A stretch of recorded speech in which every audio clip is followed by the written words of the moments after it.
give them credit. Rice played a heck of a game. They scored the ball. We had no answer for them. I thought our defense was not very good, but this game's on me. It had nothing to do with our players. I didn't get them up to play, I guess, and they just played with more energy and more effort. We can go through and talk through all the last scenarios, but you can't call timeout with a live ball now. We inbounded it real quick. Players were told before they left both huddles we have no more timeouts. And Tim unfortunately called a timeout. Tim Webbered it, or Chris Webbered it. So very disappointing. Thought we were reaching. I thought we were getting better. I thought we were maturing, but tonight we showed immaturity and we showed we couldn't handle the pressure very well. With 18 turnovers, and you're not going to win. So give them credit. They made some shots, made some plays, and we just didn't play well. We got off to a terrible start, and guys just thought it was going to be an easy win. And I told them, I said, anybody that plays with energy and effort can beat anybody, and they did that. So, that's my fault. I didn't have my team ready, and, we'll just have to get ready. We got an early wake up in the morning to get to Hawaii. After that bad start, you guys did come back. You guys were comfortably up for a while. Was that when they kind of shut it down up about 16 in the second half?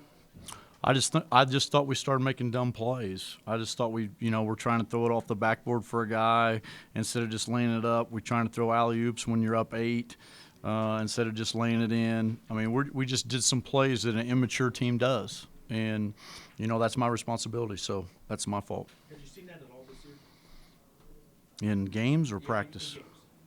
No, not really. I just think I thought our guys thought they were just going to show up and win, and that's not the case against anybody. What do you tell your team after a loss like this? I just told them we got to get ready for the next one.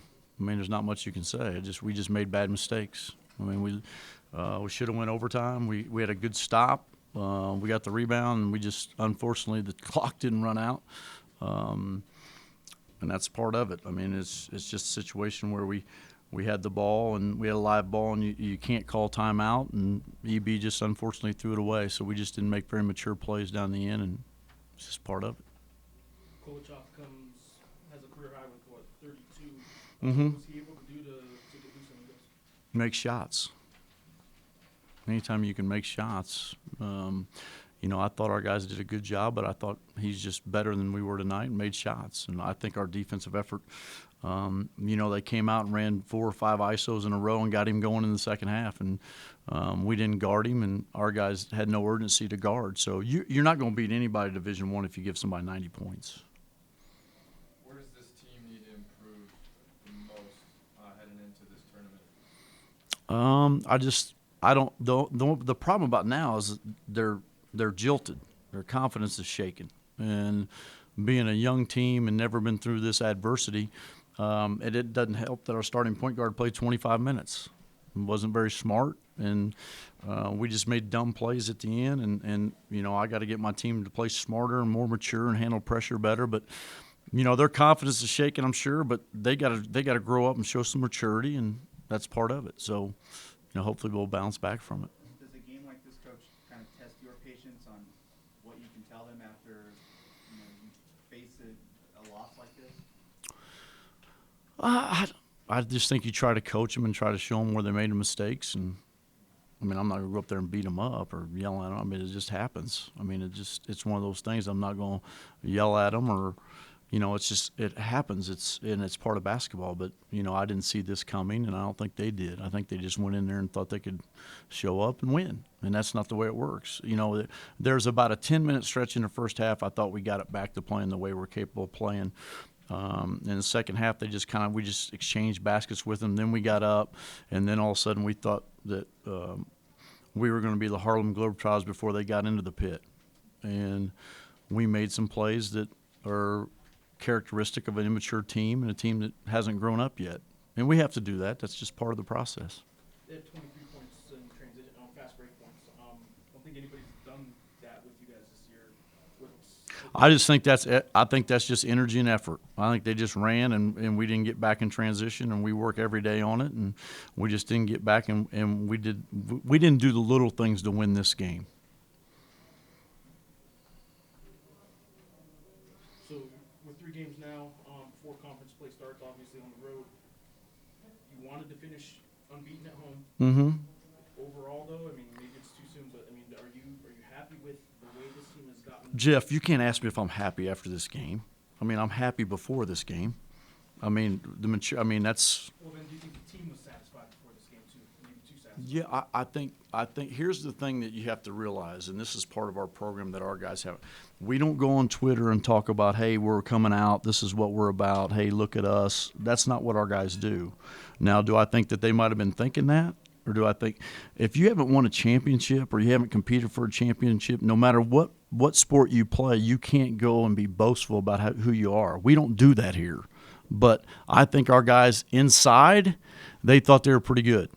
I really think that. Now, my guys aren't going to do that on Twitter or go around saying, hey, it's our coming out party and we're going to do this and do that. They're not going to do that because they're not allowed to do that. But we just did not play well. And I think they had a comfortable confidence about them that they thought they were going to come in the game and were playing at the pit that they would win. Am I happy about where they are? I'm not happy about this game. Am I happy about how they played before this game? Yeah, I thought they played really well. But I thought we had a lot growing up to do. Did you get the sense in any of the practices, the last couple practices, that maybe they were feeling a little too boastful, but not quite saying it? Not really. Because that's not who they are. But I mean, you can tell by how they came out and played tonight and how lackadaisical they were and how they didn't do the little things and they didn't play harder than the other team. And if you don't play harder than the other team, you're not going to win. For the first time this year, that 3-point defense was Terrible.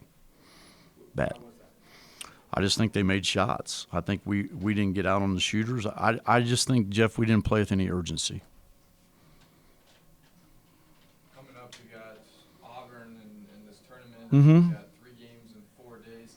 Obviously, kind of have to have a short memory, but what kind of challenges does Auburn present in just a tournament in general? Well, the biggest problem for us is they pressure the whole game. So we're going to have to figure that out and grow up a little bit and not turn the ball over. I mean, I don't know what – I didn't see the first half at the turnover stats, but we had 18 turnovers, and you can't win if you're going to turn the ball over. I just think we don't come to the ball. We aren't precise on throwing crisp passes. There's a lot of things that come into it. It's also the receiver. It's the passer. It's a lot of things, but we've worked on it. We just got to continue to get better. What challenges does a tournament like this present where you got 3 games in 4 days?